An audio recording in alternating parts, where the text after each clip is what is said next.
So, I mean, what a great session with Mikey. I am back. I'm back. Some familiar faces around the table. We got me over here. Yeah. It's alright. Oh God. Ruining my. What is the right hairstyle? Well, just not you're really Yeah. You're not an understanding person. No, I'm just Insensitive. Thank you. Oh yeah. So why don't we get like a round of names? I always thought that my voice isn't as powerful as Mikey's. But yeah, okay, right. So we've got Is it Thomas? Loren, Rick. me, Mikey. yeah. So Ella, this is Talkaoke, as many of you probably already know. But where should we take this conversation? Where should we take it? Well, I quite like the point that me was making about, just if you're enjoying yourself, in a way, other people want to have part of that. So it's actually rather than using, because we talked about a lot today about, people are causing rubbish, let's fine them, or, people, let's lock them out and stuff like that. But in a way, I think it's the other way around. If you go with the positive vibes, this sense of, in a way that, even the question of safety, if you emanate, whoops, let me just turn myself down. If you emanate safety, then, and a feeling of being safe, then other people will feel safe as well. Right, that's really interesting. So you kind of act how you want everyone else to act. If you're aggressive, then that's how other people will be towards you. I look at this way. If you go to cinema, the film, you see the film in the screen. Where is the film coming from? From the projector. The projector. So what is in the projector is projects on the screen. And you watch the film. Say suppose if you have a bad film. What is going to project on the screen? Negativity, badness, and it's going to make you feel bad. I guess in that way. So when the me projects the right thing on the screen, it will be you. So anyway, you're saying that we ourselves, we have to fix ourselves internally, so we project the right thing. Exactly. What do you project? But then it's just like, how do you fix yourself internally? How do you make sure that what you are inside is positive? Because end of the day, what do you practice, you will be good at it. Right, but then how do you practice? I mean, what do you think about this idea of, feeling positive and that's what you're going to project? Well, for an example, if you are very hungry, would you think, you will think positively, I am eating. Would you satisfy your hunger? But I am positively thinking. I am eating. Have you tried that before? I never, satisfy my hunger. I'm hungry. You're still hungry. So what do I need? You need So you need to actually feed yourself. I need a real food. But then how do you feed yourself with positivity? Do you think you can eat positivity and then be positive? Is there like a pill you can be positive. You can be positive. I am eating. But it doesn't satisfy my hunger. Unless you're actually eating. Until I go to the kitchen. Right. And cook. Or go to my fridge. Get the pizza. Or feed the burger. Put it in the microwave oven. I think I kind of get what you're saying. So until that time, and put it in my mouth. Even it is in front of me on the plate. I won't satisfy my hunger. You got to go through here, in there. That's why. So you're saying you can say you want to be positive all you want, but unless you put the work in. Well, I mean, end of the day, I'm sorry to say, we all are playing with the words. Wow. We are playing with the words, but we don't experience the words. Do you think that you project positivity? No, I project what is in me. And what is in you? What is in me? I have got a good thing and the bad thing. I've got 50% bad and 50% good. Oh. So End of the day, what I practice, it will project. So if I practice a good one, I will project the good. That's if really if I practice the bad one, bad things, I will project the bad thing. So it's end of the day, you have a choice. The choice has been given to you. You have a choice. You have a choice. We got a new face at the table. What's your name? My name is Moses. We got Moses. We got me. Come and join us. Give us 2 minutes of your time. Just 2 minutes. 2 minutes of your. Yeah, Gavin came and said. We got me. We got Rick. We got Lorenz. We got Thomas. We got Mikey. I'm Elam. And so yeah, this is Talkaoke. You can talk about absolutely anything, but right now we're talking about positivity. Do you want to get involved? Come and get involved. We're talking about positivity. How can you be positive? If you project positivity, then it will come back to you. But you have to feed yourself internally with the goodness, do the work, and that's what you'll project, really. I mean, there was a guy. There's a guy earlier on called Ramon, who's like I think he was a rapper or a singer. Yeah. And he was saying, well, I just rap about what I see, the reality that I see. Yeah. But I would take. I mean, in the middle, as a host, you can't really challenge that. Yeah. But I would challenge that, the neutrality of that, because I think he says I see bad things, therefore I rap about bad things, but I think it's about the way you see it as well, and it comes back to me's point, that you can actually see your situation as a bad situation, but you can also see it as a good situation, and it can be the same situation. It's about how you see it, and you can give me an example. Like, have you ever sort of seen something that was negative, but you was like, you know what, I'm going to look at it in a positive way? Yeah. And has that worked for you? Yeah, definitely. Yeah.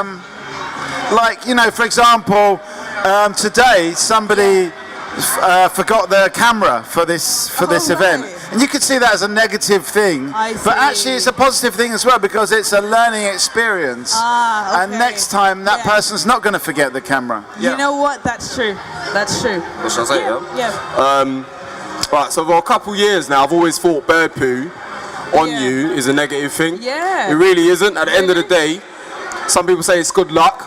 Some people say it isn't. But you can find it as a positive thing. Do you get what I'm trying to say? The fact that you can make that option to make it positive.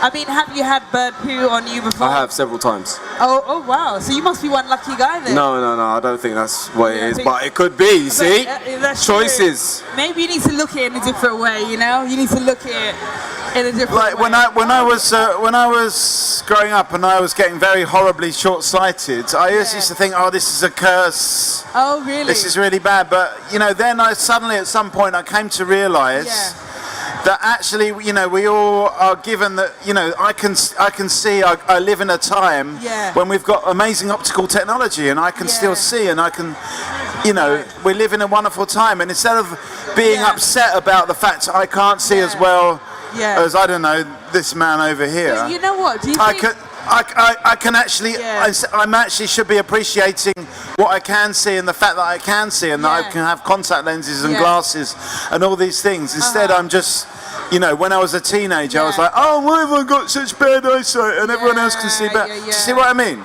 I mean, do you think that there's enough positive ways of seeing? Do you think that we don't look at the world in a positive way enough? Do you think we're always quick to look at the negative side?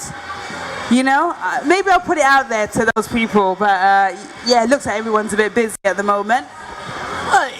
It's okay. You can be positive or negative, or way. It doesn't matter. But at the end of the day, we need to see the reality. What is real?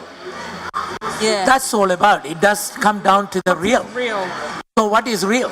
But then what about? We don't know what is real. But what about if the real is negative? Then what? Then what do you do? What about if you are in a negative situation? No, but those are the situations.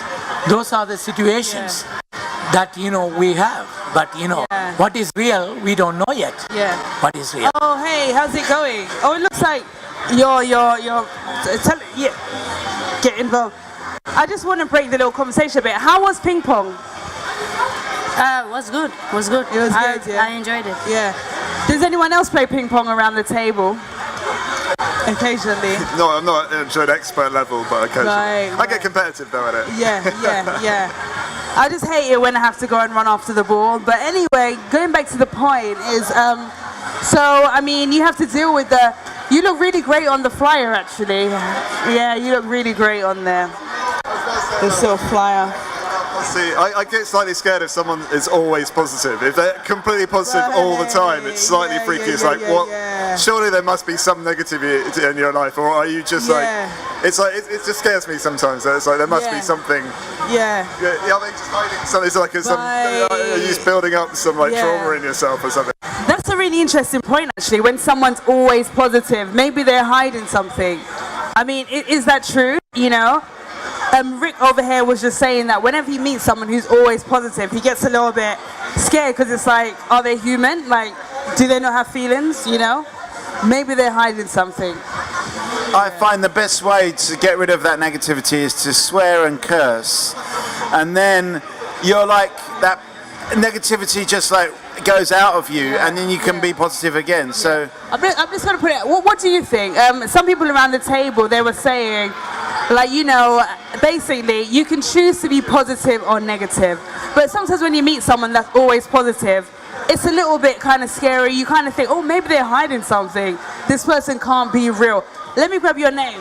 Esther. We got Esther. Elijah. We got me. We got Mona Lisa, Rick, Lorenz, Thomas, Mikey. I'm Ella, and this is Talkaoke. It's a pop-up talk show, and yeah, we've been talking about so much things. But I mean, what do you think about that point about positivity and like? Do you see yourself as a positive person? No, I'm completely pessimistic about life. And why is that? I don't know. I'm trying to be more positive. I'm practicing mindfulness and I'm trying to be a better person. Right. And what is mindfulness for those of us that being might not very know? aware of yourself and your surroundings and putting everything into context and deep breathing, calm, relax, don't overthink. Yeah. Wow. And how's that working for you? It's not. Because you know, me was saying earlier that like often. There's an idea that it's like our responsibility to be positive. It's seen as a responsibility in society to try, because the whole idea is there's a lot of people who really struggle because of just the way that life's turned out for them, and so to have people who aren't in that position going, like you've got to keep the energy level up. It's about general morale. So that kind of keeps me trying to be positive, even though I struggle sometimes. That it's the effort. It's not easy to be, so you've got to really try to be, as opposed to just being happy. And so it's not easy to be positive. I mean, have you ever tried the mindfulness thing before? Yeah. Apparently, the most successful people in life are the unrealistic optimists. The unrealistic. Yeah, because they basically always think that everything's going to turn out okay, and if it doesn't, they sort of think, oh well, it's gonna, it's just this and that problem I need to solve, and then which I can solve, and then they'll, and they often don't set out to do what they achieve, but they're still relentlessly optimistic. Oh wow! I mean, what do you think? The most successful people are unrealistic optimists. Sorry, is that because they have like there's no boundaries around their ideas and their thoughts? They don't know, not that they don't know a boundary, but they don't think anything can stop them achieving what they want to achieve. So maybe not dealing with the reality can be. I'm just gonna grab your point. I mean, based on that, I think it's because what he said, that every time there's a problem, they don't take it as a setback. They look at it as an opportunity to improve what they're doing. So I find that quite inspiring. So it keeps me positive in that every time I do something wrong, I know it's for a reason. It's a mistake that I can improve on, because it's not a mistake, it's an error, and it only becomes a mistake when you refuse to correct it, or when you can't correct it. So I kind of think that's an interesting point, like using your setbacks and using negative moments as a point of opportunity. Do you know what I mean? I mean, without switching the subject too much, like someone like Gareth Southgate, he missed his penalty in 1996. Oh right, okay. This is football, by the way. Football. And he, it was very upsetting for him. But instead of like dwelling on that and letting that define him, he's now become the England manager, and he's like made sure the team are psychologically prepared to take the penalty. So he's used that misfortune as a learning ready for the whole of the England team. So he's used it as an opportunity.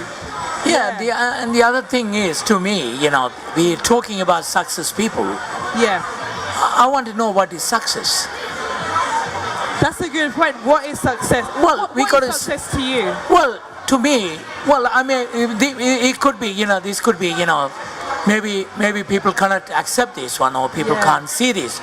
To me, the real success is. Let's get final thought from you before you go. To me, the real success is when I am alive. That's success. That is the true success. Just being alive in itself is success. Yeah, that's success. We got to start from there. That is a success. But nowadays we see the success, money, materialistic. If if you have $1 million, you say they are success.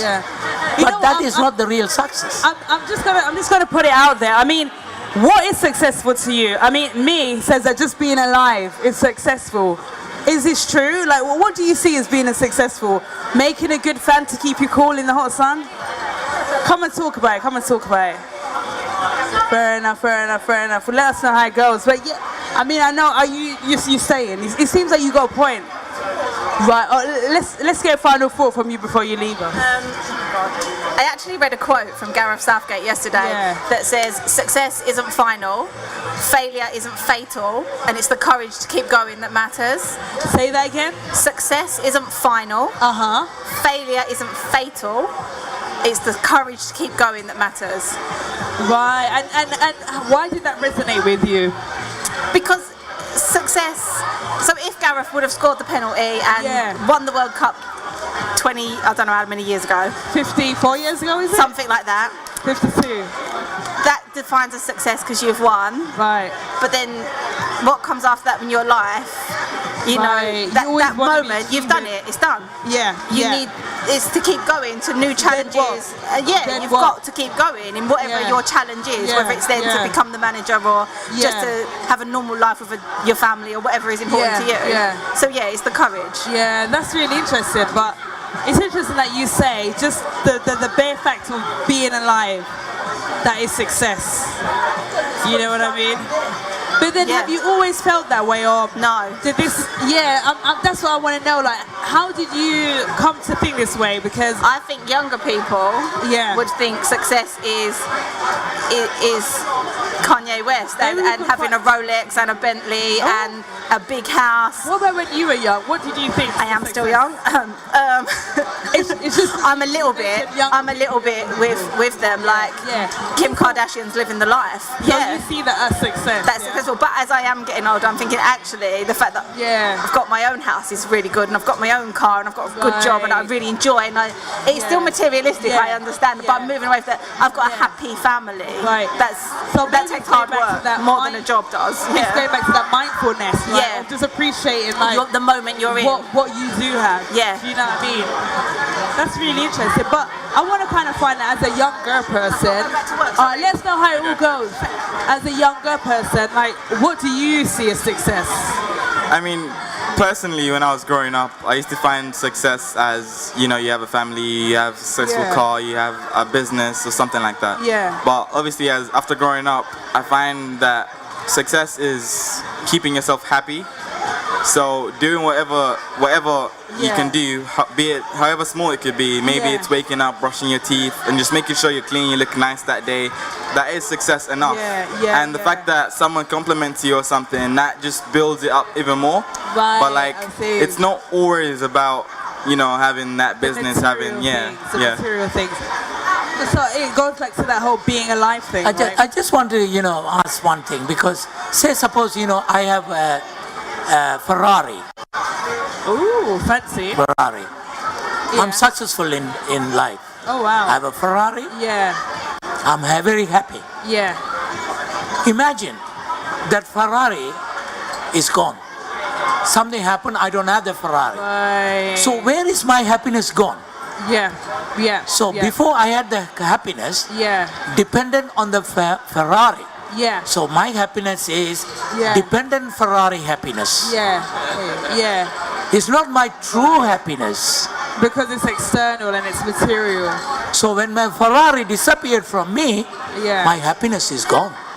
So I need to think a bit more what happiness is, where the happiness is, and how do I get the happiness. So these happinesses are all dependent happiness.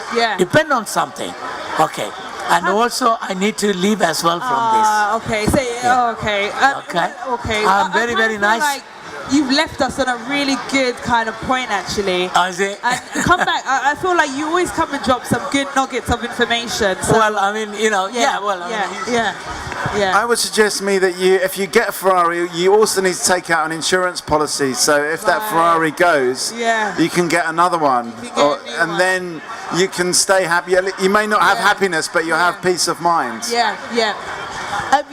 Right. Yeah. I mean, we always in life. No, I accept, that. But we always find an excuse. To not to accept the reality. We always come up with the reasons not to accept the reality and not to enjoy the reality.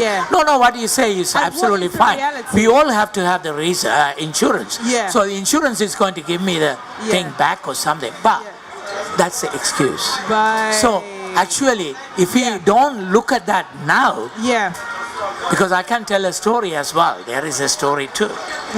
Behind this, but I don't, go into that. It will take time and all that. But again, these are all dependent on something happiness. Okay. So the time has come now for us to think that what is the real happiness? What is the reality? What is the reality? Where the happiness is? What is our happiness? What is it based on? Based on. This happiness can be there for me.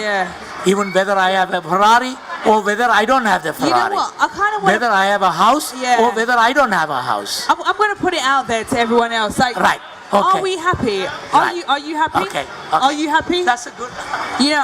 Are we happy? What is our happiness dependent on? Is it dependent on how long we can get on that game over there, or Come on, give us a minute of your time. You know what I mean? Like, you've been watching this for a while now, since yesterday. So thank you very much. I look forward to coming back. So maybe you've heard a little snippet of the conversation. What's your name, by the way? Vernon. Ronan. Come and grab a seat. Yeah, so we're just talking about like what makes us happiness.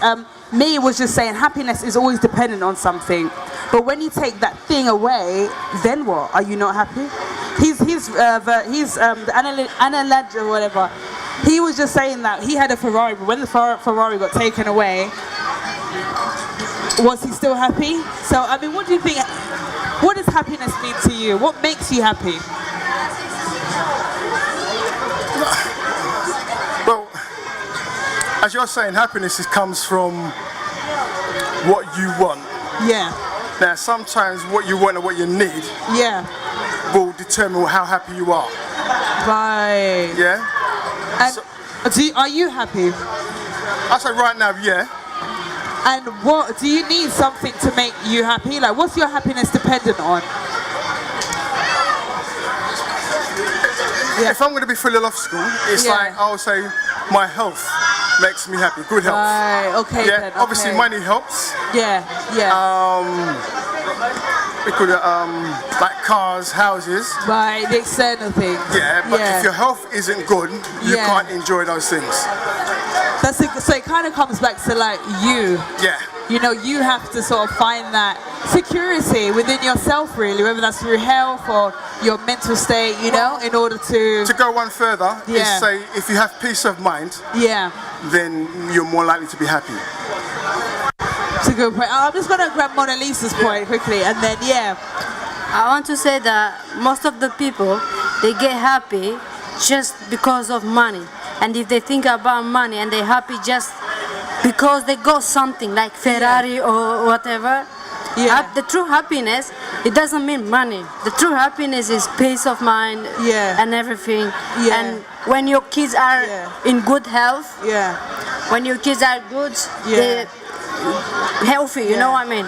But then don't we need money? Don't we, I mean, I think what's making a lot of people happy today and yesterday is the football result. And it's not just actually people that are interested in football, because there's a general buzz. And what I think that says is when other people are happy, it's more easy to be happy. Right. I think, anyway. So I wonder how long it's going to last, but at the moment there's a general buzz of happiness around and about England. So maybe it's that thing where to be happy, we need something to like look forward to.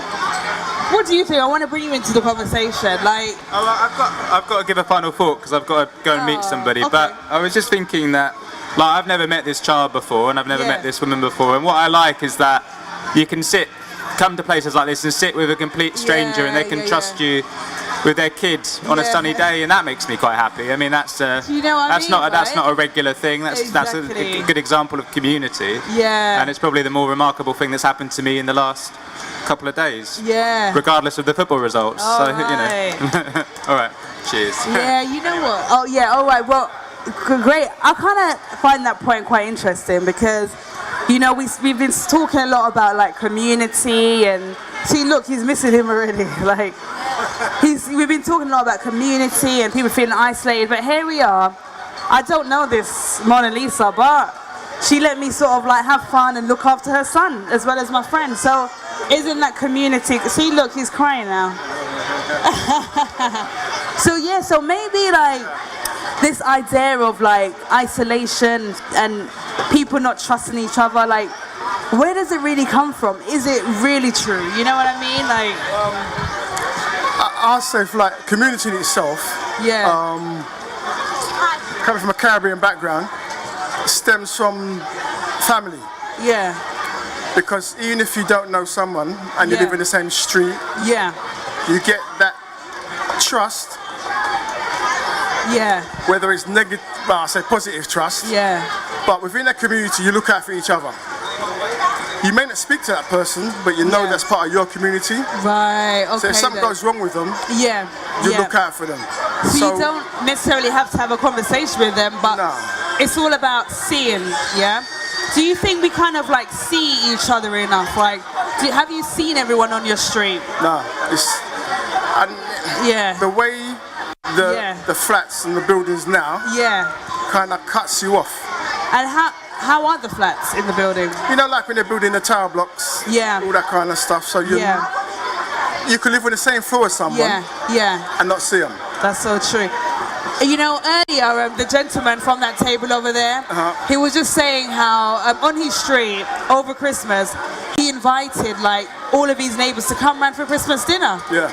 And not everyone came, but those who did come, you know, it was just really great to like chat to and have dinner with people who you would never normally see. Do you know what I mean? So do you think we need to do a bit more of that? We need to like open the front doors, you know, knock on doors, chat to people and actually go out there and make that kind of effort. I don't know, maybe in your tower block you could have like Christmas dinner in the hallway. But again, it comes from safety. If you don't feel safe within your community, it's not going to happen. So if they say back in, say 15 years ago, when you had a street, you knew everybody on your street to some form of fashion, well then you can do it. Now we don't know. It's more likely not to happen. Yeah, that's why I look at it. So what changed 15 years ago? You're saying that like, you know, there was a better sense of community, people saw, people find that. What changed in 15 years, you know? In one way, people's financial situations. So it comes back to money. And some of it's how can I put it, government led. Right. They say social housing. Yeah. But they're actually looking for particular people. And what kind of people are they looking for? Well, particular people earning particular sets of money. Right. Okay. If you're earning, I'm gonna say you're earning less than 20 grand. Yeah. Social housing, that's 25 grand. Yeah. So those people get moved out, and another set of people moved in. Yeah. So it's always transient. Okay then. So you're saying that transient has sort of changed things. It's changed the sort of makeup of the community. I mean, I think a lot of it's to do with time, and it comes down to finances as well, because everyone wants to like buy all these products and whatever, and just keeping the food on the table. They're working all the hours, so they don't have time to get involved in the community. Right. And I can say this as well. I'm like a volunteer in my tenants association. No one's got time to do any of the barbecues or anything. So it just not happened this year because no one's got any time. Wow, so no one's got time. Do you have a lot of time? Do you have time to sort of be an active member of your community? You know? Do you have time? I won't do that. What about yourself? Do you have time? Do you think that the reason why there's a lack of, there's not a great sense of community is because people just don't have time? Let's get a final thought from you before you leave us. Final thought will be about success again. In that some people feel successful being who they are in society because society is always putting them in a way that they want to be someone else. So if you can be yourself in a society like that, I think that's pretty much successful enough. You're right. Thanks. You know, actually, Anne, is it? You know what? I think you've come at a really good point because let's get around the names. We got Mona Lisa. We got Alan. And Mikey. We got Rick on camera. We got Lorenzo. I'm Elam. So what we've been talking about is how a lot of people feel like there's no longer a sense of community. Mikey was just saying, you know, he's part of this tenants association in Hackney, but the annual barbecue is not happening this year because no one's got time. So do you think that people are just so busy now that they don't have time to organize community events, and that's sort of breaking up the community, you know? I mean, it's a bit, in the end, it's a bit more complicated than that because you've got a lot of new people moving in to our block. And they don't feel part of the community, or they're not even aware that there is a tenants association. But why don't they feel part of the community? They're just not even used to it. It's like it's almost like you're speaking Japanese. Like you know, you put a leaflet through the door, they don't look at it. There's no way to connect these people. But also they're busy. They're doing 100 different things in a day. So they've not got the time to actually get involved. So people are busy. I mean, why is it that people just no longer have time? Do you have time to get involved with your community? What about you? Do you have time to get involved with you? Are you part of a tenants association or local management forum? Why is that? Is it because you're too busy? You're too busy? You know? Yeah, definitely. Thanks. People are busy because thinking only about money. That's why. And they don't go out and they don't enjoy, they don't whatever because they are busy by thinking about money, how to make money and how to send at their back home. So people are busy making money. I mean, what do you think about this? You know, are you so busy making money that you just don't have time to even like look at your neighbor? I'm actually finding this conversation really interesting because I'm from just round here originally. But I've been living in New Zealand for 8 years. Oh wow! And it's interesting. And the area I live in, Auckland, there's some similarities to around here, and we're asking ourselves exactly this conversation is happening on the other side of the world in New Zealand. How can we get our community together? How can we find them time? And all those things. And I think from listening to what's been said so far is there's no answers, but we know that there's levels and lots of layers to dig under. So it's great to hear this conversation going on. So tell me a bit about Auckland. Like, how is it similar to an area like East Ham? I mean, I've never been to New Zealand before, so I'm not quite sure what it looks like, what the people are like. You know, what are some of the similarities? Have you been to New Zealand before? The similarities is like where I live in Auckland. New Zealand's made up of 2 islands, North and South. Auckland is in the middle of the North Island. And there's about 1 million people that live there alone out of a population of 4 million across the country. So a quarter of the population live in Auckland. I know the numbers ain't high, but you know. And it's a very multicultural area, particularly South London of Auckland, because of all the Polynesian islands kind of come over there, and that's the area where you could, it's changed now, but you could afford to set up in. And it kind of gets that nickname of like the ghetto of Auckland, which ain't true. Just like I'm sure we've all heard bad reps of Hackney, East London, all that kind of Newham, So it's got those similarities. So although the cultures are different, the cultural diversity is very similar. Lots of different cultures working out what they're doing in Auckland and what did they do at home and all that kind of stuff. And it adds to two things that I love is food and art. It's always good for those things. When in those kind of areas. I was actually watching a couple of documentaries about homelessness in Auckland, New Zealand actually. It's quite a big thing. I kind of really like the perspective. You know, we've got a new face at the table. What's your name? Hello, I'm Councillor Joshua Garfield for Stratford and Newtown. Hey, welcome. Call me Josh though. All right, Josh. We got Josh. We got Anne. Mikey. We got Lorenz. We got Mona Lisa. And we got Alan. I'm Alan. This is Talkaoke. We've been talking about so many things. We've been talking about like happiness. What defines our happiness? How do we find happiness? And also now we're speaking about the fact that how do we kind of bring people together? You know, you know, we've had comparisons with Auckland. Apparently in Auckland in New Zealand it's quite similar to, you know, the discussions people are having are quite similar to here in Newham. You know? I mean, I can really relate to what Alan's saying, and you know, I think the thing that frustrates me in East London, we've got everything because you know we've got the artists, we've got the creativity, we've got these innovative people, we've got the diversity of culture, we've got everything, we've got the whole recipe really. But what frustrates me in my local tenants association is I can't get those people together. I literally cannot do it. Because, you know, and we've tried different things like barbecues and stuff, and even this year we can't do a barbecue because no one's got any time. They're all too busy working and stuff like that. So making money. I mean, do you think it goes? Sorry. That's it. We've got the ingredients. That's all I'm saying. The ingredients is there. I mean, do you think it goes back to like, you know, fair? Do you think there's a lot of fairs around?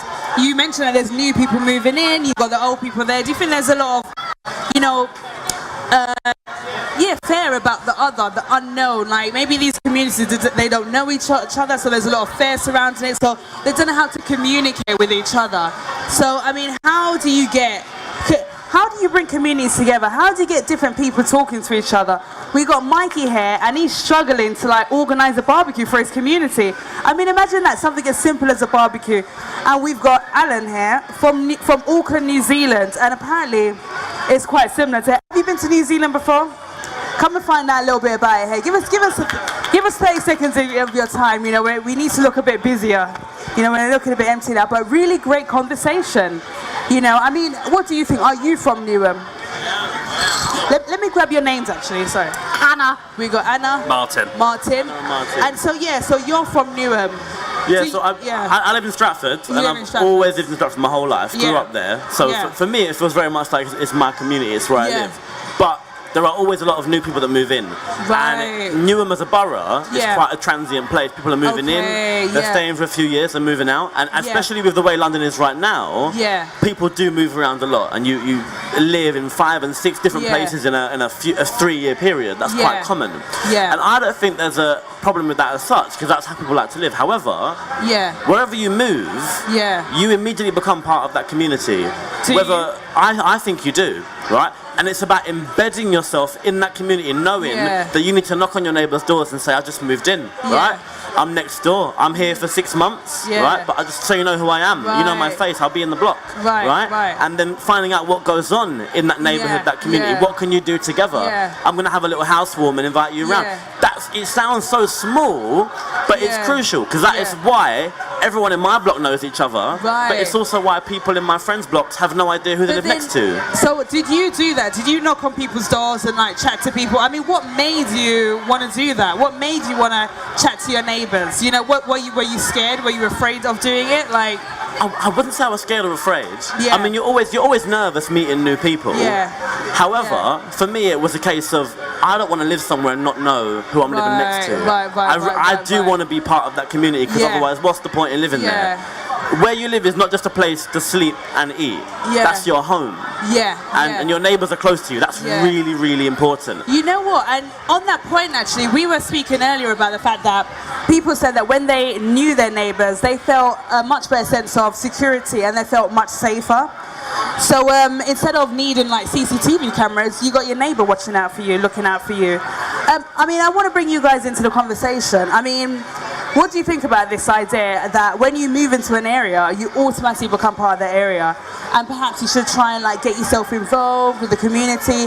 Do you think that's realistic? Do you have time to do that? Do you know what I mean? Like, any thoughts on this? So I've lived here for about 6 months, so I'm new to the area, and I do. Yeah. So yeah, I was like really excited about moving to East London. So I've been out exploring, like getting to meet people. I've been to some local kind of things organised at the library. Yeah. Because so it's not necessarily I don't like. I'm a bit more introverted, so I'm not like going out to parties and stuff. But I do like to learn about the culture and the area of where I live, and somewhere new to explore and experience, and the history of that area. Right. Okay. Then, so you're quite interested in getting out there, and like finding out about the people. Yeah. You know. Yeah. That's interesting. I thought you had your hand up. Yeah. Joshua's idea about inviting people works really well. Yeah. We moved into a house in Forest Gate and we had lots of work done. Okay. And we thought, oh, those poor neighbours, they must be sick to death of skips outside and lorries and deliveries and so on and so forth. So after Christmas, we just sent cards, 6 doors that way, 6 doors that way, 6 doors that way on the other side of the road, 6 doors that way. And we said, we'll be here between 1 and 5 on Saturday afternoon. Come and have a cup of tea and a piece of cake. Help us get rid of our Christmas cake. And the lovely part was that we very quickly got the names of a whole number of people in just one very simple afternoon. Including 2 ladies who went to the wrong house, but were shown all round and given a cup of tea. And when they came to go, they said, well, thanks ever so much for your invitation. And the lady said, well, we didn't invite you.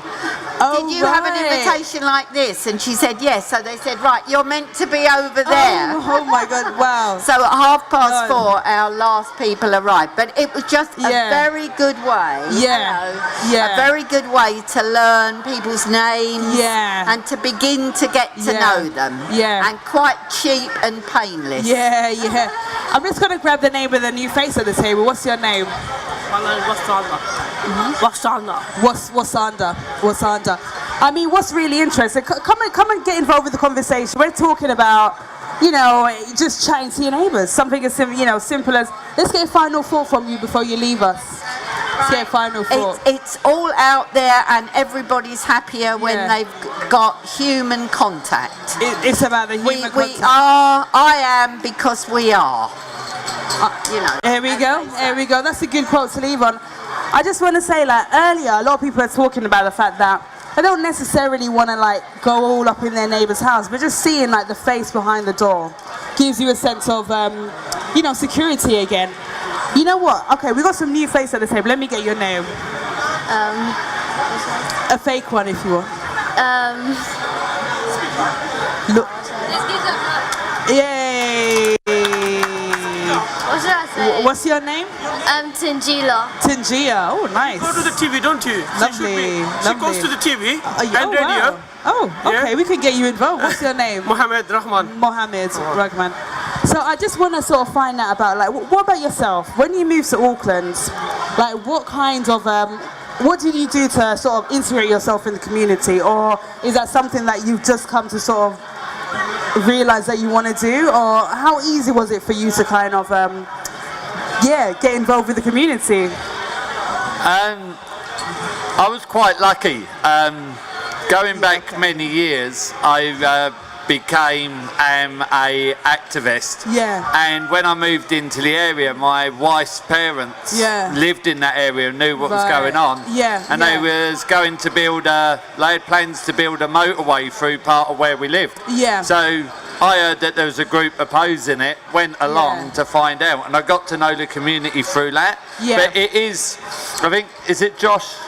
Yeah. Yeah. I think what Josh says is really important, is it is about going out, or like Anne said, welcoming people in, because when we was talking about this motorway, Auckland Transport said to us, oh, but we need people like you to connect us with the people of the community. And I said, why don't you just sit on the bench outside the supermarket? Because believe me, the community comes and speaks to you. And it's interesting sometimes. But I think what we're doing here is getting out of our house and having a conversation. And I think with what Josh and Anne is saying, that's the answer. Yeah. You know, on that point, actually, earlier we were saying that perhaps we should bring like some of the council facilities here in the park, because often people feel like they can't actually communicate with the right people in the right departments for, you know, so maybe that's an idea. So it's going to be a hot summer, so I don't know. I want to bring Mohammed into the conversation. Are you from Newham? Yeah, I'm from Newham, yeah. And so, we've been talking a lot about like community and how you can, you know, feel part of your community, you know, and also Josh, he said that like when you move into an area, you automatically become part of that area, part of that community. So you need to make the effort and get yourself involved. I mean, what do you think? I really, in 1996, I moved to the East Ham. Yeah. And soon I moved, you know, I feel too much. I'm with the community. I never felt anything that's different or something, you know. And so cool to be here. Yes, I'm living here, you know, my children is here, family is here. And as a community spirit is too high here, you know. If anything happened to any community, we go out, help each other. And we feel, you know, togetherness, you know. So it's lovely to be here, I'm honestly saying. So there is a sense of togetherness in Newham, you know. I kind of get that. I kind of get that vibe actually, more so than in Hackney where I'm from. That there's a bit more of like a bit more togetherness, you know what I mean? So I mean, there's definitely. I think, you know, when you see there's such a diverse area in Newham, and when you see the interactions, I think it is something to really shine a light across the whole country.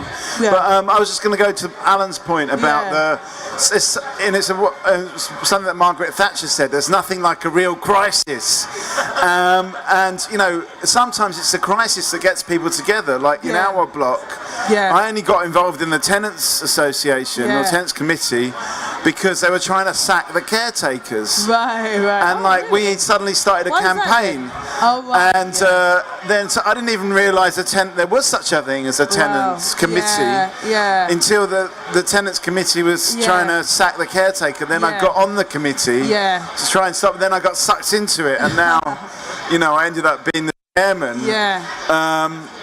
But it's the crisis element sometimes that brings people together, and then people go, oh, I need to sort this out.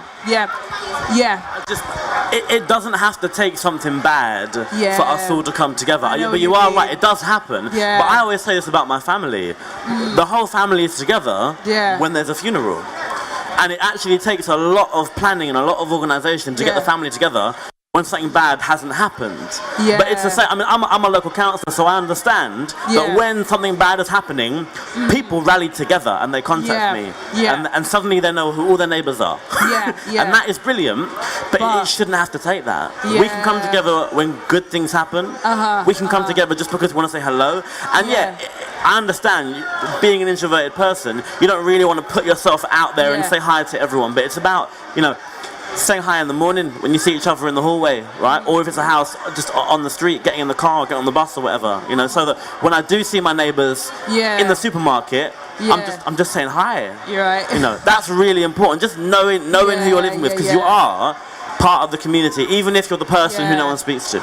Even if you're the introvert who everyone knows, oh, they like being left alone. You are still part of that community, and you're really important to your neighbours, right? And we've got to remember that. It comes back to that whole diversity, and like diversity with personalities as well. You know, you need like a diverse range of people, you know, and that doesn't just mean race, it just means personality types, characteristics.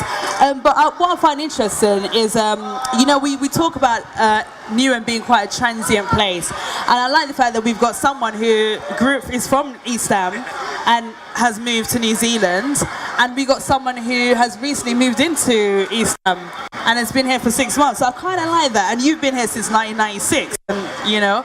So I mean, what kind of brought you to this area of Newham, basically?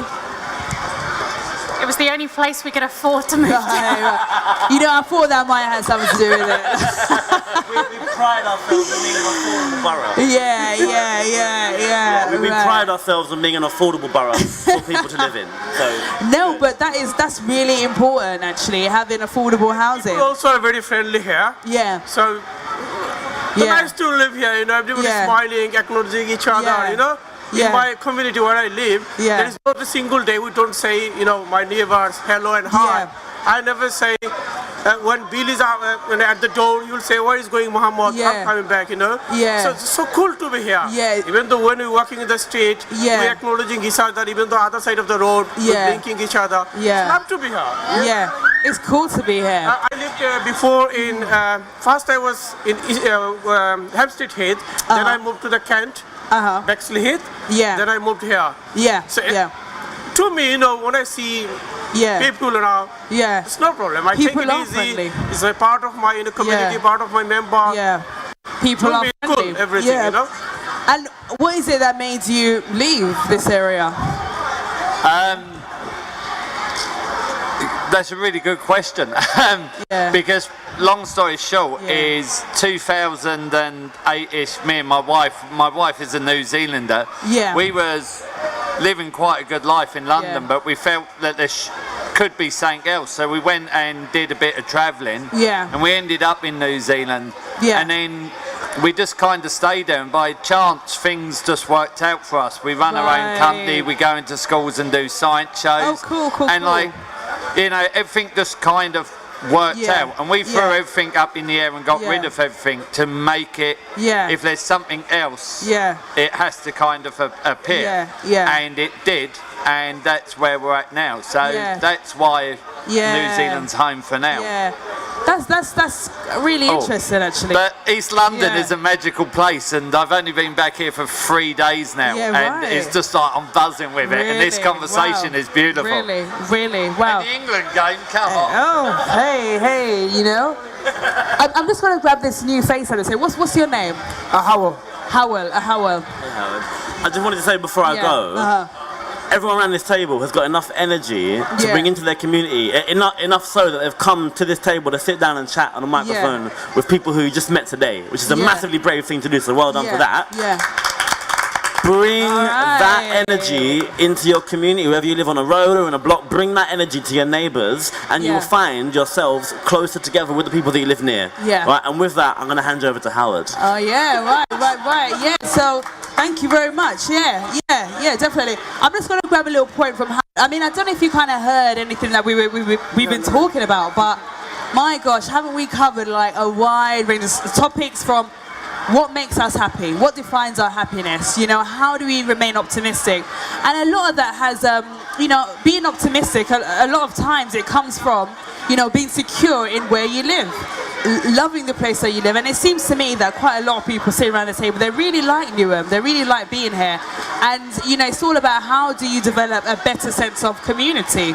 You know, we've got someone around the table that's been here for 6 months, and someone that actually currently lives in New Zealand. I mean, I don't know if you've got any opinions on the community you live in. Do you like living here? You know, like, I love Newham. I've been here just over a year and a half. Okay. I moved from North London. I lived in a flat. I didn't know any of my neighbours. Whereabouts in North London? Caledonian Road, which is just up from King's Cross. I live in Hackney, Amazing place, but I didn't know my neighbours, didn't know anyone. I moved here and we had a son 4 months ago. And it's definitely more of a family feel for me. First time I've been to Newham show, and it's crazy, it's amazing. I absolutely love it. And just exploring the area. I was saying to my wife, I can't believe how many good things there are in the community and available. I think it's a great vibe. So there's more of like a family kind of vibe to Newham, you know? Yeah, I think so. I think there's a lot of effort to try and make it better. Yeah, it's kind of a healthy place to bring up a family. That's good. I just want to sort of reply to Joshua's point, because I do agree that it's about the energy and about that, you know, putting something positive into the community in an informal kind of way. Yeah. But my worry about it is two worries. One is do people have enough time to actually give that energy to the community? Because I think they've definitely got the desire. Yeah. But then the other thing is, do they feel invited to be part of the community? Because I think, going back to my experience, when I first lived in my block, I didn't know that I could. And there was no one saying you can or can't do this, but I just didn't think I could just input into the community in terms of organising things or doing. Yeah. And it's hard to explain, but it just wasn't in my mind. Yeah. That's really interesting. So in a way, like, people, they need to be invited into community. You kind of need a kind of invitation. I mean, what do you think about that? Like, do you feel like you need an invitation to be an active member of your community? I mean, what do you think? Do you like living in Newham?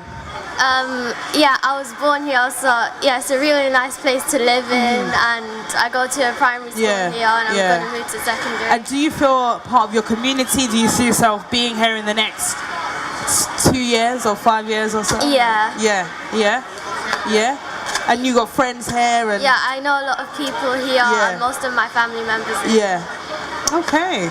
I see. I think she done well. You go in. Let's get a final thought from you before you leave us. Sorry? Let's get a final thought from you before you leave us. Right. About anything. Where are we going to take this conversation? I'm really feeling, attached with the community, as I always, Yeah. And I hope I'll be more contributing the community as far as I can, This is fantastic. Let's get a final thought from you before you leave us. Thank you, guys. Thank you very much. Oh, thank you very much. And thank you as well. Let's get a final thought from you before you leave us about anything we've spoken about, anything you've seen today. Perfect. Thank you very much. See you again. Yeah, enjoy Newham, man. Hey, how's it going? Did you sit around the table last year? Come and join us. Tell us about what you've seen, how it's all going, I mean, gosh, where do we want to... Let's do a round of names again. What's your name? Mediha.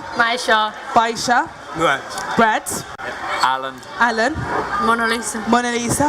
We got Lorenz, we got Mikey there, I'm Elam, and was it Brad? Was what? Was your name Brad? No. Murad.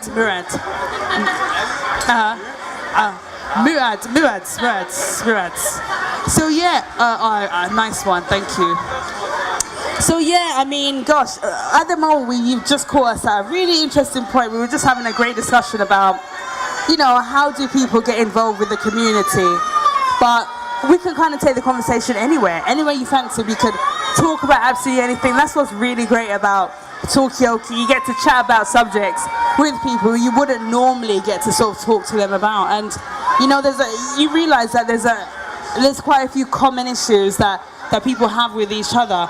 I mean, Mikey was saying that he kind of felt that he needed to be invited to take part in be an active member of his community. He didn't realise he could just organise events and chair tenants associations and stuff like that. I didn't know that any of that stuff existed. I know it sounds weird, but I just didn't. And and I can see it a lot because there's lots of other people that are on my block, and I know that they just are not aware of what's going on. And it's just it's almost like a sort of blindness to the community events and stuff like that. We'll do an event in our block, and 2/3 of the people won't know about it. And it's just because there's no way to actually connect with those people. I mean, I know that some blocks where I live, they've got Facebook groups and stuff like that. I mean, let me put it out there, guys, do you feel a sense of your community? Do you feel part of your community? But, I mean, what I find interesting actually about that point is that I am also part of my tenants association, and at the moment, it's a bit difficult because numbers have dwindled and everyone who's there, they've got other things to do, other responsibilities, and we're there because we're passionate, but no one's got time. And also, I came to the realization that I think when there is something bad going on, that's what brings people together, and that's when people become active. If there's not, then there's just going to be a dip in numbers, and that's just how it goes. I've realized with community work, residents, that is pretty much how it goes. So yeah, I mean, what brought you guys here today? You part of the Newham youth thing? My mum's part of the council, so we came and we're like, okay, we'll come support her. We come every year anyway, so we just figured we'd come. Oh, cool. And like, what makes you come? Does your mum sort of drag you? Like, No, I drag my parents out of anything. I love coming every single year. Oh, cool. Yeah. Wow. So like, what do you love about coming? The rides. Oh, there's a fun fair. Yeah, there's a fun fair. And what about yourself? Like, did you come because your friend has come? My sister. Your sister? No, we've been coming since we're little. Oh right, so it's like an annual thing. Yeah. And has it improved over the years, or has it got worse? Significantly. Yes. In what ways have you seen it improve? So when I was younger, we never had the beach or the kids area. Oh, bit of a beach. And is this your sisters, cousins? Yeah. Uncle. So yeah, did your nieces just drag you here? Yeah, right, basically, yeah. They got you out of the house, and like, so what keeps you coming? I don't know. I haven't come in like a couple years. Yeah. And what about Newham in general? Like, do you like living here? Do you see yourself living here in like 10 years time, or do you think you'll move to like another country, like Ian here? He currently lives in New Zealand. He's from East Ham, but he lives in New Zealand. Do you see yourself living here in like 10 years time?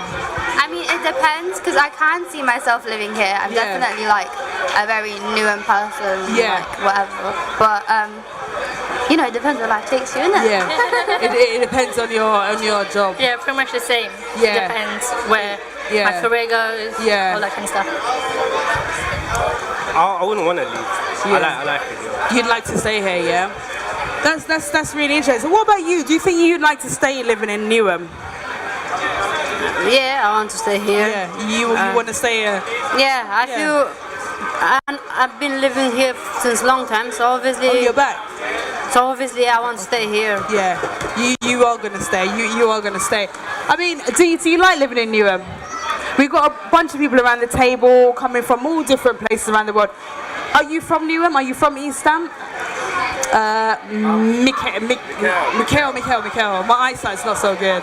What do you want me to say? Oh well, basically this is talking. Oh, you go. I mean, I work in Tower Hamlets, but it's just on the border with Newham. But one thing I find that's weird, I don't know if any of these Newham people can explain it to me. Yeah. Why is the driving so much worse? I go across the bridge to Newham, and everyone's driving like a maniac. Really? Whereas in Tower Hamlets, people drive in a much more slower, possibly ponderous kind of way, which is better than the driving in. You go to somewhere like Forest Gate, everyone's driving like a maniac. Really? I don't know if anyone's got any answers to that. Yeah, what is there a difference in culture? What's going on there? What's going on? Like, that's a good point. I mean, do you drive? So, what do you think? So, people in Forest Gate don't drive as good as people like in other parts of Tower Hamlets. Do you agree? Take a seat. Give us a minute of your time. God. I'm actually on duty, so I'm just going around, strolling around, seeing everything actually. Yeah. So, what was the question again? Is it busier here? It's not busy. People drive in a crazy way. Yeah. Okay. Yeah. People drive in a crazy way. I'll come to you.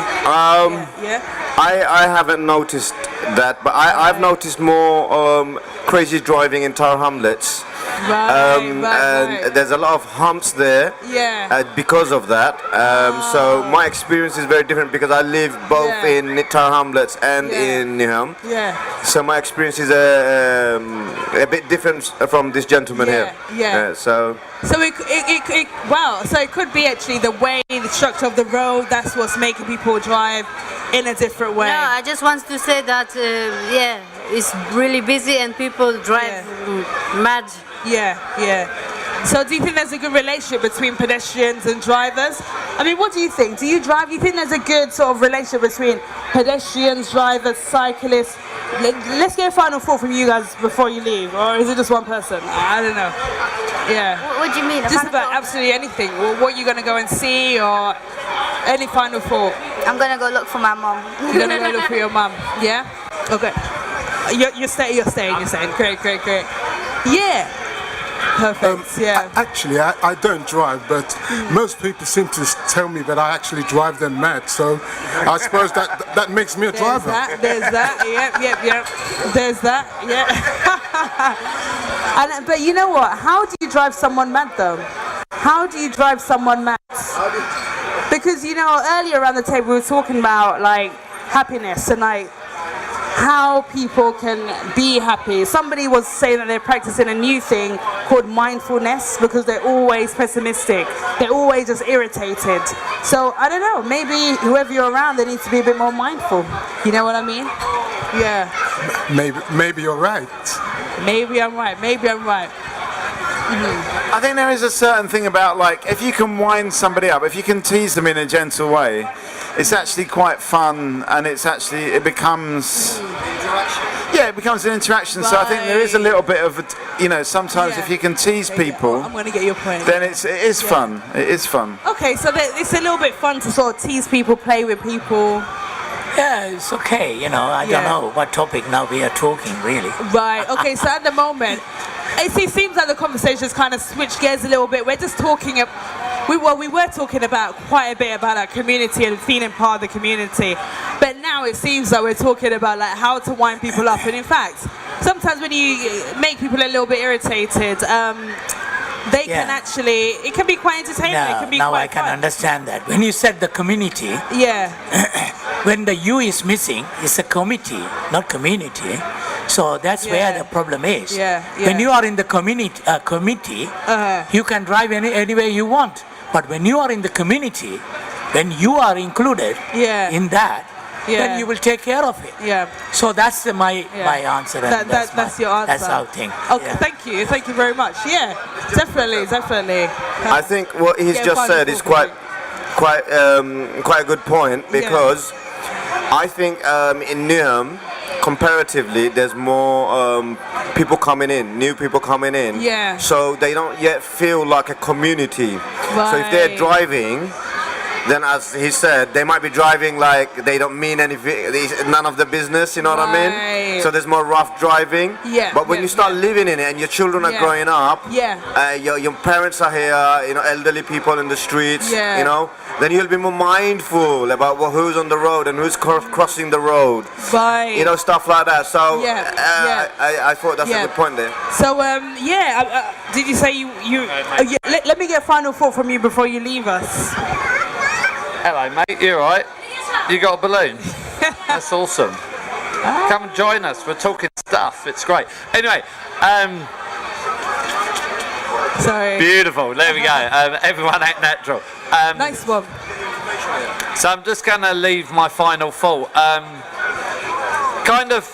I'm really excited that these conversations are happening, and anyone that's sat around this table and is wondering, well, they're waiting for someone to do it. They're actually the person that needs to do it, because if we don't do it, I don't mean this negatively, but no one else is going to happen. And I just want to leave with the comment on about it being useful to be a bit niggly to wind people up. I walk into our local board meetings in New Zealand, and our local board councillors sit there and they're kind of half pleased to see me and terrified, because you've got to be that squeaky wheel. That's how things get done, and they need that information to get the evidence together to represent you. So like a lot of people go, oh, what about this? But they don't go and be the pain to their councillors. There you go, it's so true. So we need to be the squeaky wheel. And keep the conversation going, and you're wonderful, by the way. Thank you very much. Thank you. I agree with all the points, and thank you for taking the time out to sit here. Thank you as well. Thank you. See you soon. So my name's Elam, at Hello Elam, but also the People Speakers at. Is it? Not the Instagram. It's at the People Speak. At the People Speak on Instagram. We might need you for another event. No, definitely. That would be really great. I'm not being rude on you. Oh no worries. Let us know how it all goes. Report back. Great, thank you very much. So we got some new face at the table. Weren't you here yesterday? Yeah, I recognise your face. And you were here yesterday as well. Come and take a seat. Oh, you weren't? What's your name? Yasin. Yasin. Ayman. Ayman. So what brought you back here today? Did you just want to get some more slush puppies? You didn't get, oh right, that's what it is. You didn't get slush yesterday, so you needed to come back and get one today. And is it good? Would you recommend it? Yeah? How's it going, guys? Have you guys had any slush puppies? Apparently they're really good. They're really good, the slush puppies. And you had one yesterday, yeah? I think it's really bad for you. It's just pure sugar, and it's gonna lead to an unhealthy life. So I don't really think young people should be allowed sugary drinks. Really? Yeah, because it also makes them hyperactive as well. Make sure you brush your teeth very well. I mean, what do you think? Should children eat sugar? Do you think we should ban children from eating sugar? What do you think? Do you think we should ban children from eating sugar? I think you shouldn't ban people when they've done their homework. Yeah. They get sugar because they done their homework. Oh, okay. So it's more of like a treat. We can use it as a treat. Well, I kind of like that guy sort of drinking Pepsi over there. Do you think we should ban children from drinking sugar or Pepsi? Is that Diet Pepsi? So does Diet Pepsi have less sugar in it? I don't know. Can I say something? The Diet Coke has some sugar. So does it? Yeah. So what I want to say is that normally you cannot, like for example, I'm having a kid, right? And I wouldn't never ever, I would say to my kid, don't eat sweet or anything which is with sugar. Yeah. It should be eating something with sugar, but not much. Oh, right. It should be sometimes, you know. Yeah. If it's all the time, it's not good. Yeah. Because it causes diabetes and other. So drink it in moderation. I'm just gonna get some new faces from around the table. What's your name? If you sit there, then you won't be on TV. You won't be on the screen if you sit there. Yeah, you won't be on screen. Let's get some new faces, new names from around the table. What's your name? Say Sophia. We got Sophia there. Chelsea. Mackay. So yeah, at the moment we're talking about the fact that should we ban children from eating sugar? Mikey says that basically if he had children, he would not be putting any sugar in their mouths. However, Mona Lisa, grab a seat here. You won't be seen if you sit. Yeah. Mona Lisa said that you should give sweets to children, but just in moderation. What's your name? You've come at a really interesting point. My name's Andrew. We got Andrew here. So yeah, we're just talking about banning children from eating sugar. We got for and we got against on that side. Well, I know I said children should be banned from having sugar, but I think this point is very good. You can use it as a way to control children. Yeah. So if you can say, if you do your homework, you get some sugary treat. Yeah. So I now understand that it could be useful in certain circumstances. Right, okay then, okay, you know. Come and join us. We're talking about banning children from eating sugar.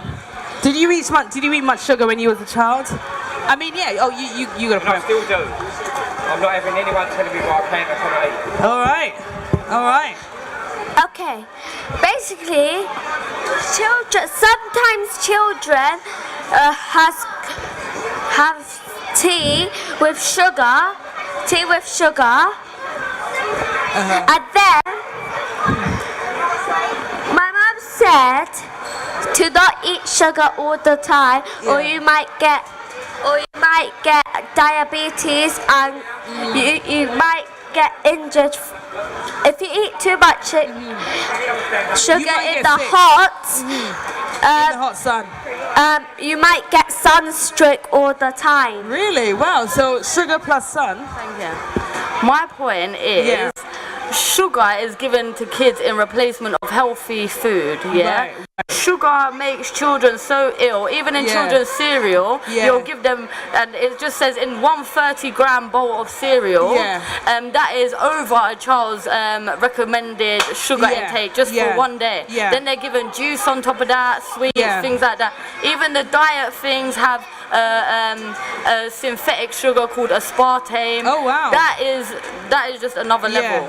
Yeah, that causes more illnesses. So wow, so you're saying that there's a lot of like hidden sugars in foods then? Oh, a lot. You know, so cereal is presented as a healthy thing. Is cereal healthy? No. Do you give your children Frosties in the morning? No, I Why not? porridge, and I make that porridge from. I get the oats, and I make that myself. Oats a little bit old school? Who eats oats anymore? I mean, isn't that a little bit old school? I love my porridge. I love my oats. Yeah.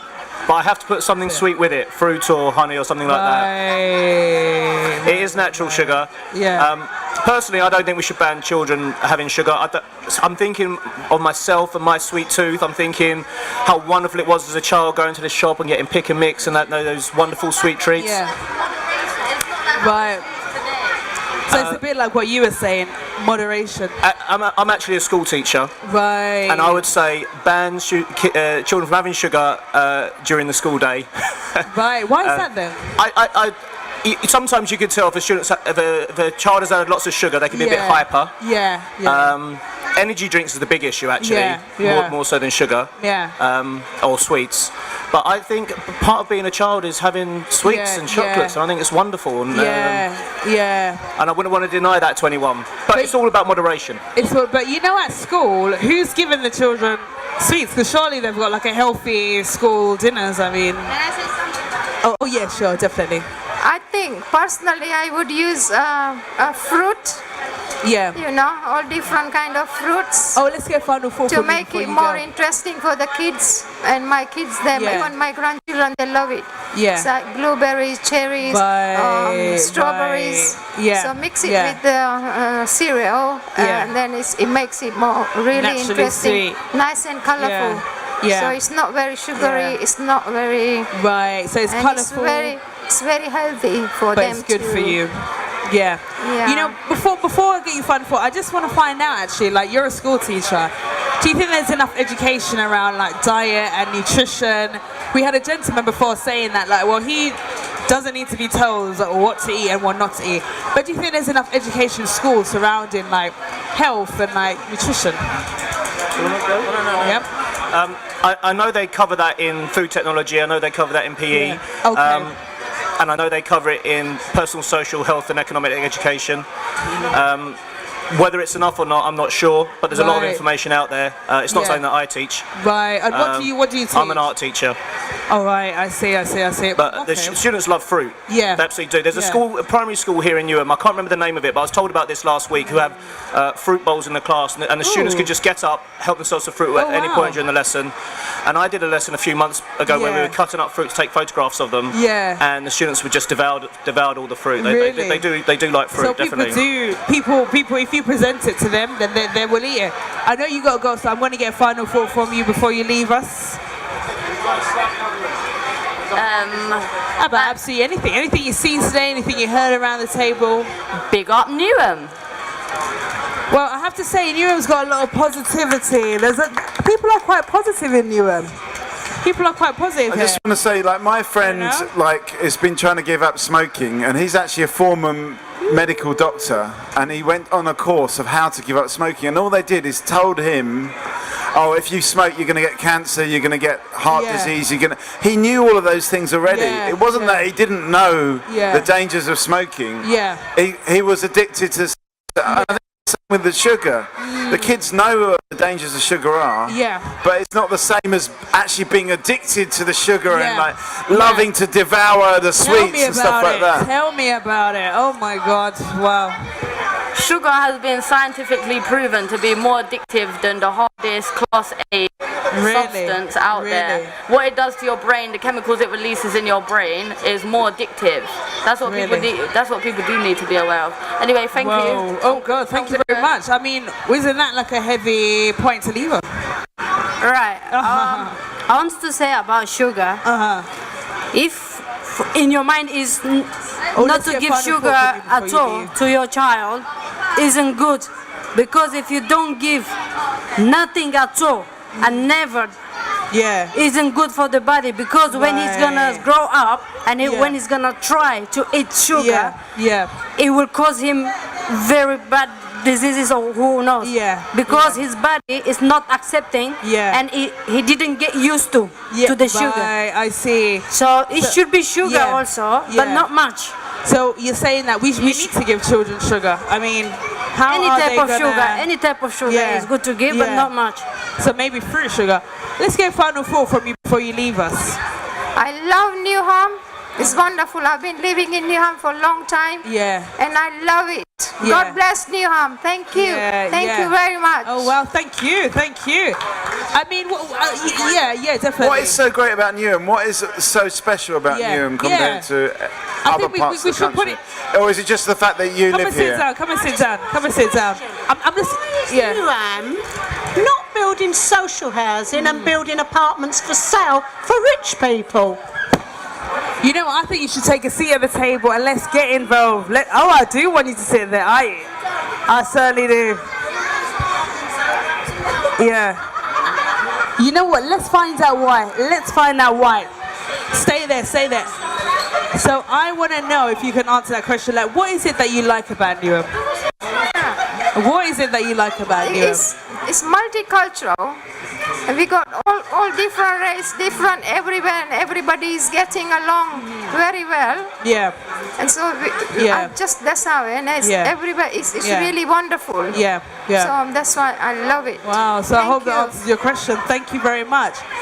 I mean, I kind of find that point quite interesting, actually, because there's been a lot of discussion around the table today about a lot of new people coming in, the old people, and how people are kind of communicating. How can we get people chatting to each other? We had someone around the table, a local young counsellor, saying that he's literally knocked on everyone's door of his block, and he knows everyone now. I mean, you're a teacher. Do you live in Newham? Yes. Okay. And do you... Say that again? His job's not here much longer. Robots will be taking it. Will robots take over teaching? I'm not sure about that. I'm not sure. They're going to be carers, they're going to be hairdressers, they're going to be everything. Are robots that good though? Are robots that good? Do you know what I mean? Like, are robots really good? Can a robot really replace teachers? I was here when Ford's was going. Thousands of people worked at Ford's, including some 3 people I knew. Now they're all taken over by robots. Mike Dan. Careful with the microphone, though. But I just want to pick up. There's a few points here. I mean, oh look, this man over here. Hello, hey. He's actually part of the council, and there was a question addressed to Newham Council. Okay. This. Social housing. Why are they building all apartments for sale? So I'm going to go, but I will have this question. So one of the new things that the mayor has, on which Ruxana Fiaz has been elected, is that she is going to be building 1,000 extra social homes. A problem that's been is, and this has got to do with the central government, is that if you're buying, because of the right to buy scheme, the more social homes we are building already, every year almost 500 of them are already being taken over due to the right to buy. To buy, you've got to have a job. Right. Okay. But what I'm trying to say is workers are on food. But what I'm trying to say then is that's why a lot of homes are being bought. So we have to keep building more homes. You're absolutely right. And one of the things that we have now said is any new development that comes in, at least 50% of those homes will have to be affordable. But what is affordable? I'm quite curious. Oh, absolutely. We have to change. We have to change the definition of affordability. At the moment, the affordability definition is 80% of intermediate rent. How many of us can even afford that? But I mean, I can't. How do you think we should change that to reflect the sort of pockets of the people that live in Newham? Like, what would be affordable for residents of Newham? Definitely not 80%, which is what the government defines affordability as. How many of us can do that? 80%. When I know that workers are on the food banks, I want to cry my eyes. Absolutely. Wow. Can I just ask, like, how? I mean, okay, you said it's all about the government. the government sets all the targets and creates the definitions, but is there anything you can do at a local level to sort of override what the government says? Currently in Newham, and I'm one of the new councillors who's only got elected in May, one of the schemes we have in Newham is Workplace, which is trying to help more people get into jobs. But at the same time, what we need to do is, we need to be making sure there's more apprenticeships, there is more paid internships, so that we are creating a workforce that can actually go out there and work. What this government has completely done is by putting too much money into universities, we are trying to say that is the only way of getting into work, and actually not everyone with graduate. Excuse me, Tony Blair, education. Which is still good. However, under Tony Blair, you didn't have to pay tuition fees worth £9,000. A graduate now comes out with a debt of £56,000, and that I think is absolutely wrong. It seems to me that you both are kind of agreeing on well, it seems to me that there's some commonalities here. You are saying that we do need more social housing. I asked the teacher about the education thing. I mean, what do you? Because he's an art teacher here, Andrew. I mean, what do you think? Do you think that that we're putting people into the right kind of paths of education? Was Tony Blair right to say education? Well, he was, because education's really important, but there's all sorts of different types of education. There's academic education, and there's the education of going out and learning a profession, which isn't so academic perhaps, and they both need to be equally as valued, in my opinion. And young people need to be given options, and I think any kind of snobbery around that option needs to be stamped out. Education is important. Young people need to be given a wide variety of subjects to learn about, so they're learning about the world. They're born, and then it's us as adults need to show them what's out there and the options available to them, and give them those thinking skills to discriminate against what subjects they like and dislike. You know what? As an art teacher, there's a lot that I want to ask you actually about, creative careers and what it's like pursuing a creative career. But before that, I just want to go into the topic of, you said that there's a lot of people who work, but they still have to rely on food banks. So now, them people aren't people that do technology or teachers. Teachers have to rely on. So I don't know. But I'm talking about hairdressers, builders, plumbers. So a lot of self-employed people. Well, a lot of people that are across the board education would have been better to do apprenticeships.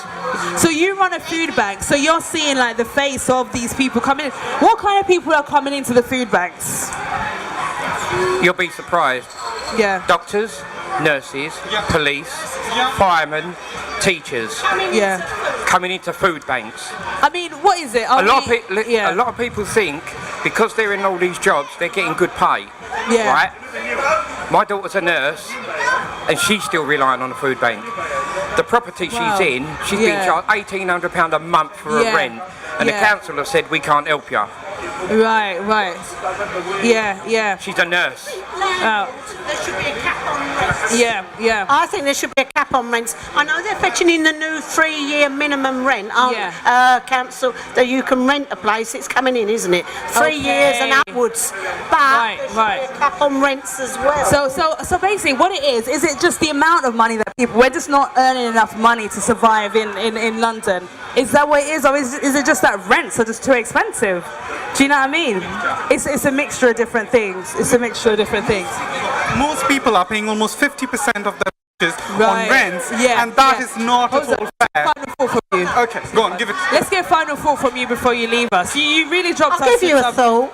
There's someone in the family that's lived in a rented accommodation for 25 years, and they're getting chucked out because the rent man or the landlord wants to up the rent, and they now cannot afford. They can't afford it. And that's 3 people. But you know what? It seems like your story is not unique. It seems like a lot of people in London are experiencing this. I mean, council to give a cap on rents, like they do on council houses. But maybe a bit more. You know what? But how do you think how do you think that would have to be something that the government will have to bring in as legislation?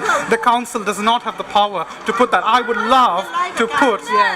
They are putting it, I believe, the Labour government, aren't they? If the Labour government comes in, then there will be a cap on rent, because it is absolutely horrible the kind of extortionate rents that are being charged for people. 50-60% of what you're earning is going towards rent. That is not before you go, living at all. Before you go, I mean, we've been speaking a lot about how we can like be active citizens in our community. What can we do? I mean, what can we do as like people who live in an area to kind of demand for more affordable rents, having a cap on private rentals? I mean, what can we actually do? Because you're saying like the local government, they can't really do very much, but is there anything we can do? Because it seems like there's a lot of anger boiling up. I mean, I've heard that story many times, you know? So I think what I would say is that, you know, we are over here in Newham, a Labour government, and, you know, it is our duty, and again, I'm a new councillor, to make sure that the choices we make, so I'm just recently, a month ago, so one of the things, so one of the things that I want to make sure that we happen is we are a compassion council, because that is who we need to be. I'm saying that is what we need to be, a compassionate council, that's what we need to be working towards. We need to make sure that if there are cuts, because we are going to be losing money, where do those cuts come from? It does not affect our residents, and that is what we have to work towards. And that's what I will personally make sure that we work towards. In a nutshell, Newham Council are a bunch of crooks, and they're all... Listen to this, right? The last councillor and the mayor that I spoke to, right, was in agreement when I said to them, when there's building, they let things slip through their fingers. They allow these people to say, we're going to give you X amount for social housing. Down the line, they say, we can't afford it. And the council say, whoa, hang on then, if you can't afford it, we'll have to scrap it. I will respond to that. Right, okay, we got response. He is absolutely right. Yes, there have been lots of decisions that have been made where you've had new developers coming in. They've completely priced out local residents, and that is completely right. And I am completely shocked. I'm shocked and I'm angered by something that's happened. But what I would say is that with the new administration that has come in, one of the things that we have said is on an advisory level is at least 50% of all houses that are built every time there's a new development should be affordable. But that takes us to the question, what is affordability? Because at the moment it's 80%, again, which is not really affordable. We have to make sure we do work towards that. So you got a question for... you're a teacher. What do you actually think about parents like myself who complain to the schools that the prices of the uniforms are disgusting, and the schools make more effort to make sure that children are in a uniform than what they do teaching, right? And I also want to know, why do schools, secondary schools especially, cheat on their exams? Why do secondary schools? Oh, so it sounds like you got 3 questions there. Okay, regarding the cheating on the exams, I've not heard that or seen that in my 11 years teaching, so that's news to me. There is a lot of pressure on schools to get results. So obviously teachers know what is in the syllabus and what is, could come up in exams, but there's certainly no way a teacher's going to see the exam paper. But they need to train the students up to answer that exam to get the best results possible. Regarding the uniform, I know that I think in cases of hardship, schools can help out with the cost of uniform. The reason why schools are so big on uniform is because of there is a correlation between really good uniform and schools getting good results, and it's to do with the phrase "sweat the small stuff." So if the students are abiding by the standards of the uniform, it does, and in my experience working in a variety of different schools, it gives that message, that internal discipline for the student. Right, this is my work clothes. I'm here to work. Regarding the cost of uniform, that is where a really good parents-teachers association and parent governors would need to get involved with the school to look at the cost. Because what happens is, obviously you've got I think Ian Howard there on Barking Road. They're a business. They need to make a profit. But I do know that schools have things to do with. I've got a question for you actually. I mean, do you think? Right. Sorry. Regarding schools making a profit out of the uniforms. I don't know if that is the case or not. I really don't. It's nothing I ever get involved in. They make a little bit. They go. Well, if that is the case, then that get percentage. go back into the education of the students. You know, I've actually got a question for you because you know you were saying that like students wearing uniforms, it helps to sort of make people sort of focus and it gives them a sense of I'm here to work. But as an art teacher, do you think that uniforms kind of stifle creativity? Do you think they're so worried about having a clean white shirt that they don't want to get paid and do a little Jackson Pollock? Well, that's what we have aprons for in the classroom, and it's funny teaching art because you're teaching the students to be creative, but then we also got to get them to pass an art exam, so we get them to think creatively, and then we have to put them back into a box to assess them. I don't think uniform necessarily stops them. The amount of times I've seen students with messy uniforms from painting. But what made you decide to pursue a creative career? I'm curious. You never kind of really hear about teachers, and what made them decide to what made you decide to be a creative teacher? What led you to this? Well, I really enjoyed art at school, so I did it as a degree, and I wanted to do it every day. And being an art teacher was a good way of doing that. Can I just say that the one teacher that I remember and I was inspired by, the one teacher that I remember and I was inspired by was my art teacher, and it was because of this creativity. And he introduced me to a world of creativity which didn't exist in my school apart from in the art room, and that it was opened my eyes up to something completely different, a different way of thinking. So I do think to me my art teacher was the most important teacher at school. Wow, that's such a significant thing. I need to go, but I want to give my final thought, and you mentioned that about art. A lot of the buzzwords now in education is creating independent thinkers from the students, from the children. And art is being overlooked in favour of more academic subjects like English, maths and science.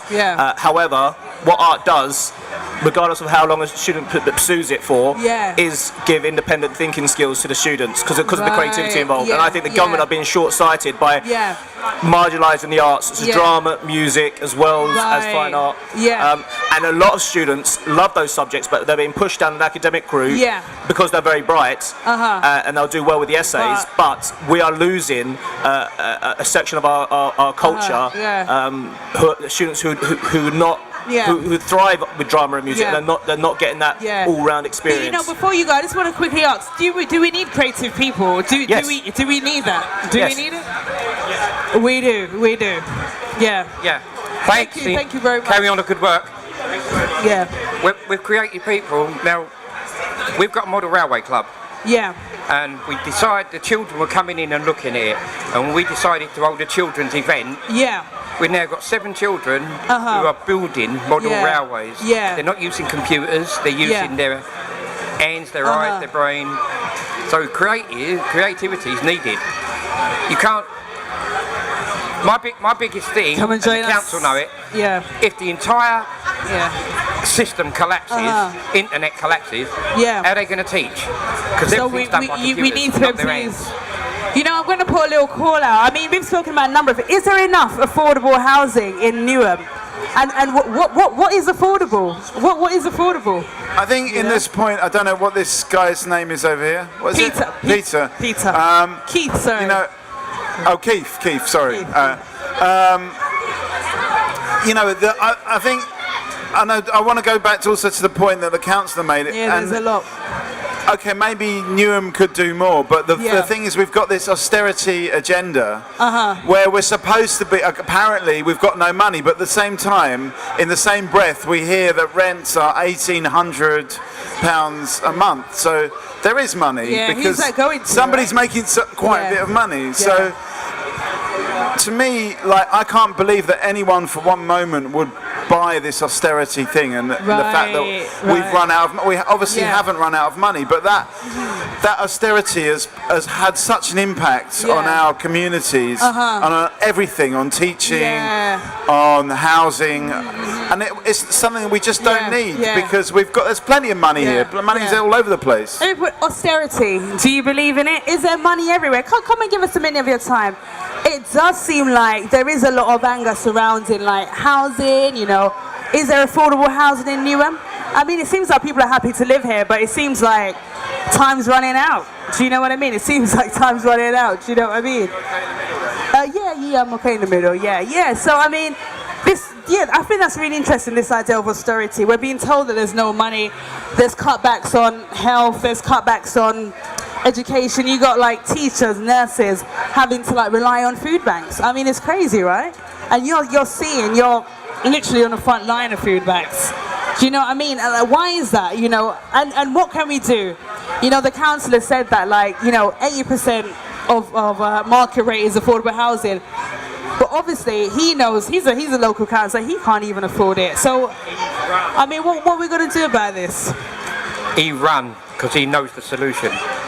What is the solution then? Right.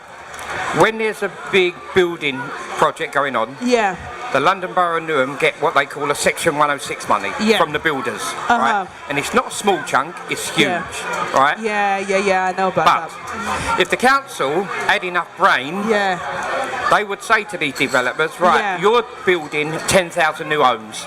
If you give us 500 of those new homes as council properties, we would then only take half of that Section 106 money from you, because it's money they didn't have anyway, and houses they didn't have. So they can get the 500 houses and half of that money that they asked for up front.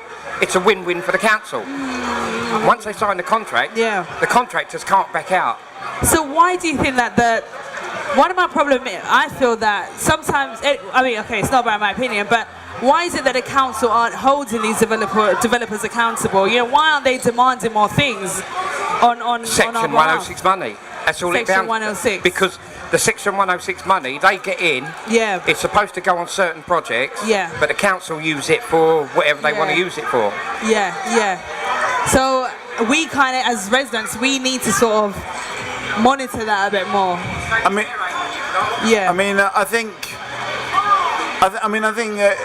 why is the council so desperate for money? Because they're not getting the money from central government, because they're supposedly we've all got to tighten our belts. But I just think it's this idea of austerity. It's just such a load of such a nonsense. Okay then.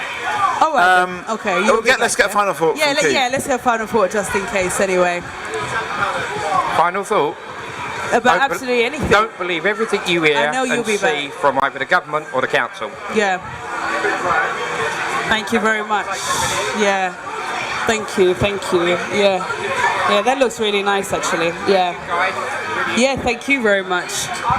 Maybe we should put a shout out to the model railway, which is just there. If anyone wants to. Oops, you're stuck. Okay. Have a look at well, I think we should get these people to come and sit down. They've been standing around, but I think you should come and sit. Don't be shy. Come and have a sit down. We don't have to talk about these high pressure subjects. We could go. We could go onto a more calm subject. You kind of missed the most intense part of it. It did get quite intense actually, but. Good. I kind of feel that that's good because it's reflective of how people are feeling in the community, and those stories are not unique to one person. So maybe we could talk about some of the things you've seen. You've been walking around quite a bit. I haven't had a chance to get out and about. This cabaret tent's quite good. There's some world-class contortion. It's interesting to see what the human body can do. What else is there? I don't know. There's some youth dance. That's good. What dance? Some very youth girls of 9 learning to dance. Or doing dancing. That's good, isn't it? That gives them a chance in the dance community later on in life. Get them started young. Maybe they'll make it as a dancer. That's always good to see. Yesterday we were talking quite a bit about how dancing and things like that, playing a musical instrument can really help to boost your confidence. So you had some children, you had a girl around a table who had a little clarinet, she was showing that off. And there was another girl that played the guitar, and she was saying that although she's a bit of an introvert, she kind of communicates through playing the guitar really. That is what she uses to communicate. So all of these kind of things, it really helps to, it's really good for children, but going from what the teacher was saying about how they're cutting a lot of the creative courses and stuff, I just wonder what impact that will have on maybe that's where the community steps in instead, and yeah, there we go. Yeah, maybe that's the role of community to keep the sort of exactly keep that kind of going. But austerity, I guess, to get to it. You know, maybe I might grab a little bite to eat now. Actually, yeah, I'm feeling a bit. Yeah, it feels like there's a natural lull.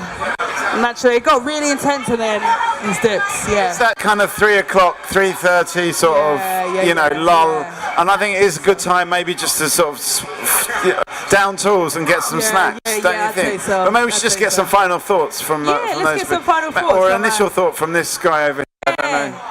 Come, give us a final initial. We're just finishing, but we want to hear from you very, very quickly. I don't know what you're doing here. What's going on? You do have a T-shirt that says "Ask," so we're asking you a question. Okay, I don't think that's gonna work, but okay. Yeah, so let's go around and get some final thoughts. Any final thoughts about anything you've heard today? Say again? Any final thoughts about the discussion or anything you've kind of heard? I don't know. What can I say? Yeah. Everything was good. I have no thoughts. It was a good discussion. It's good to communicate, you know? Yeah. Like gathering and joining the community, and you can hear different things. You can learn maybe. So it's good chilling. Yeah. Any final thoughts? I think the stuff about the councils has been quite interesting. A lot more could be done. Yeah. And that's what probably I think that's what tends to get people quite chatty. Yeah. I mean, I'm not trying to be like a sort of, a spokesman for Newham Council, but I do think they are trying to do things in a new way. But in a way, those old antagonisms and that kind of old way of regarding the council as a kind of faceless bureaucracy, it's going to be very, very hard to shift that. So I think we saw from a lot of them, maybe older people, that they've had like decades of frustration about what the council's doing and not feeling like they're part of it. Yeah. And that's not going to go away just because the council's doing something in a new way. So that's going to take a lot of time to get those people on board and coming up with a new way of doing things. I hear that. Yeah, and I think my final thought would be I kind of like the interaction between like the residents and the councillors, and that's what I really enjoyed. So the conversation will continue.